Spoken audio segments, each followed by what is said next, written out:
வணக்கம் ஃப்ரெண்ட்ஸ், இது உங்கள் காதல் கதை நேரம். கல்லூரி படிப்பு முடிந்து ஹரியும் ஓவியாவும் தங்கள் வாழ்க்கை பயணத்தை தொடங்கினர். ஓவியா ஒரு புகழ்பெற்ற மருத்துவக் கல்லூரியில் MBBS படிப்பை தொடர்ந்தாள். ஹரி தனது வணிகவியல் பட்டப்படிப்பை முடித்து ஒரு புதிய ஸ்டார்ட் அப் நிறுவனத்தை தொடங்கினான். இருவரும் வேறு வேறு இடத்தில் இருந்ததால் அவர்களின் காதல் வார இறுதி நாட்களில் நேரில் சந்தித்தும் மற்ற நாட்களில் இரவு 10 மணிக்கு பிறகு வீடியோ கால் மற்றும் மெசேஜில் கடந்தது. எனக்கு நீ இல்லாமல் தூங்க முடியல ஓவியா என்றான். ஓவியா, நீ பேசாத நாள் நானே முழுக்க லோவாக இருக்கிறேன் ஹரி என்றாள். சிறிது காலம் இப்படியே சென்றது. சில மாதங்கள் கழித்து ஹரியின் வீட்டில் திருமண பேச்சு வந்தது. ஹரி அவரின் வீட்டில், நான் ஓவியாவை காதலிக்கிறேன், அவளைத்தான் திருமணம் செய்து கொள்வேன் என்று கூறினான். வீட்டில் ஆரம்பத்தில் எதிர்த்தனர். சிறிது நாட்களில் அவர்களை சமாதானம் செய்து திருமணத்திற்கும் சம்மதம் பெற்றான் ஹரி. ஓவியாவின் வீட்டில் எந்தவித எதிர்பார்ப்பும் இல்லாமல் கல்யாணத்திற்கு சம்மதித்தனர். பல வருட காத்திருப்புக்கு பிறகு ஹரிக்கும் ஓவியாவுக்கும் திருமணம் நிச்சயிக்கப்பட்டது. அவர்களின் நீண்ட நாள் கனவு நனவாகும் நாள் அது. இரு வீட்டாரும் இந்த காதலை ஏற்றுக்கொண்டதோடு இருவரின் கனவுகளையும் கடின உழைப்பையும் மதித்து இந்த திருமணத்தை மிகவும் சிறப்பாக நடத்த முடிவு செய்தனர். திருமண தேதி குறிக்கப்பட்டதும் ஹரியும் ஓவியாவும் ஆவலுடன் ஒவ்வொரு ஏற்பாட்டிலும் ஈடுபட்டனர். ஒவ்வொரு சின்ன விஷயத்திலும் இருவரும் ஒருவரையொருவர் கலந்தாலோசித்தனர். திருமண மண்டபம், அலங்காரம், உணவு என அனைத்தும் அவர்களின் தனிப்பட்ட ரசனையை பிரதிபலித்தன. திருமண நாள் வந்தது. மண்டபம் வண்ண வண்ண பூக்களாலும் மீன் விளக்குகளாலும் அலங்கரிக்கப்பட்டிருந்தது.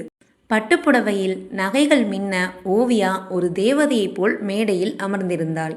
அவளின் கண்களில் ஒருவித தயக்கமும் ஆனந்தமும் கலந்து மின்னின. ஹரி பட்டுவேட்டி சட்டையில் கம்பீரமாக, ஆனால் அதே சமயம் தன் காதலியை காணும் ஆவலுடன் காத்திருந்தான். மேடைக்கு அழைத்து வரும்போது ஓவியா மெல்ல ஹரியை பார்த்தாள். அவனும் அவளையே பார்த்து ஒரு மெல்லிய புன்னகையை பரிமாறினான். அந்த புன்னகையில் இத்தனை வருட காதலின் ஆழம் தெரிந்தது. சடங்குகள் தொடங்கின. மந்திரங்கள் முழங்கின. ஹரி ஓவியாவின் கழுத்தில் திருமாங்கல்யத்தை கட்டினான். அதன்பின் இருவரின் பெற்றோர், உறவினர்கள், நண்பர்கள் என அனைவரும் வந்து மணமக்களை வாழ்த்தினர். திருமண விழா வெறும் சடங்குகளுடன் முடிந்துவிடவில்லை. அது அவர்களின் காதலின் கொண்டாட்டம்.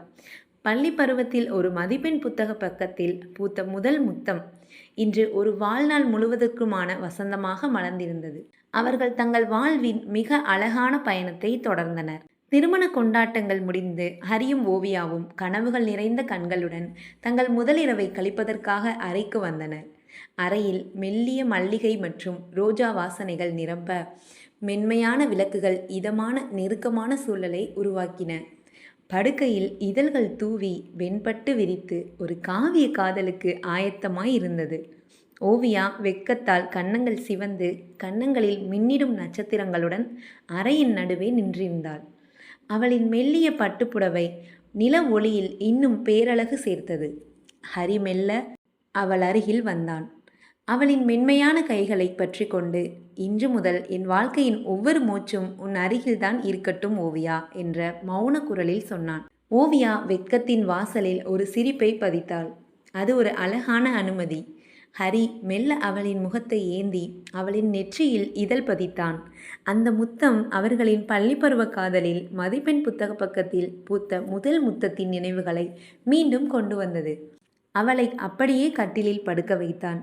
நெத்தியிலிருந்து முத்தம் கொடுக்க ஆரம்பித்து கழுத்து, காது, கன்னங்கள் என்று அவளின் முகம் முழுவதும் முத்தம் கொடுத்து மெதுவாக கீழே இறங்கி அவளின் மார்பு, இடுப்பு என்று அவளின் உடல் முழுவதும் பாதம் வரை முத்தமலை பொழிந்தான். அவளோ உணர்ச்சிகளை கட்டுப்படுத்த முடியாமல் துடித்தாள். அவளின் உடம்பிலிருந்து ஒவ்வொரு உடையும் அவன் கழற்றி அப்படியே அவளின் உடல் முழுவதும் சிறிது நேரம் முத்தமலை பொழிய அப்படியே கீழே சென்ற அவன் மெதுவாக அவளின் பெண்மையில் தனது ஆண்மையை மெல்லிசாக செலுத்தினான். வலியால் துடித்த அவளை அவன் உதடுகளில் முத்தமிட்டு அடக்கினான். சிறிது நேரத்தில் இருவரும் உச்சக்கட்டத்தை அடைந்தனர். அவனின் ஆண்மையை அவளது பெண்மைக்குள் முழுவதும் செலுத்திவிட்டு தளர்ந்து போய் அவளின் பக்கத்தில் படுத்து நெற்றியில் முத்தமிட்டு, ஐ லவ் யூ ஓவியா என்று கூறி, உனக்கு ஓகே தானே என்று கேட்டான். Oviya, I love you Hari, இப்போ நான் ரொம்ப சந்தோஷமாக இருக்கேன் என்று கூறி இருவரும் சிறிது நேரம் கலந்துரையாடினர். பின்பு உடல் களைப்பாக தூங்கலாமா என்று ஓவியா கேட்க ஓகே ஓவியா என்று அவளை அணைத்து தூங்க ஆரம்பித்தான். அவர்களின் அன்பான தாம்பத்திய உறவு அன்று முதல் தொடங்கியது. இந்த கதை உங்கள் இதயத்தை தொட்டதா? இது போன்ற காதலுக்காக லைக் பண்ணுங்கள், சப்ஸ்கிரைப் பண்ணுங்கள். உங்கள் காதலின் நிழலாக காதல் கதை நேரம் இருக்கும்.